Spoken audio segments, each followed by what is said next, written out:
الكريب وجماله ما شاء الله. الولاد كانوا حابين شويه كريب وعايزين يشتروه، قلت لهم ازاي، يلا نعمله سوا مع بعض. اجمل والذ واحلى كريب بيتي ممكن تعملوه. بس انا عاملاه النهارده كريب حلو، طبعا عملناه مع بعض على القناه. شايفين الجمال؟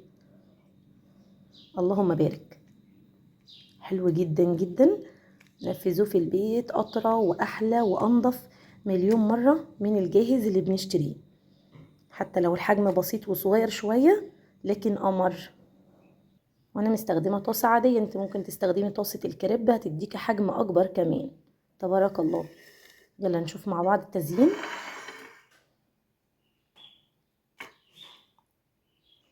كان عندي هنا صوص البلوبيري، فانا هضيف منه كده.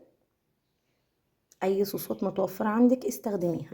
تمام جدا معانا، ونقفله كده علشان نبدا نزينه من بره. كمان معايا هنا صوص الكراميل، هبدا ان انا ازينه بصوص كراميل خطير. اي صوصات عندك استخدميها.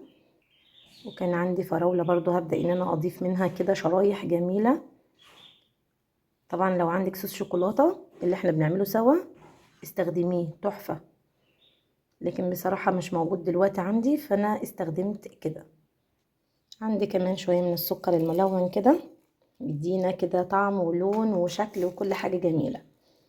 والمتوفر عندك استخدميه. دي ابسط تزيين للكريب الحلو. شايفين معايا؟ طبعا عملناه قبل كده بحشوه الكنافه الخطيره والبيستاشيو، كانت تحفه. نشوف مع بعض بقى. طبعا لازم امسك الطبق بايدي كويس علشان اقدر ان انا اقطعه. قطعناه تمام.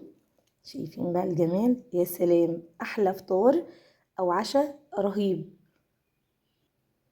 يا جماله. الحشوه زي ما انت محبه ضيفي، او التوبنج الصوصات براحتك خالص. صحه وهنا.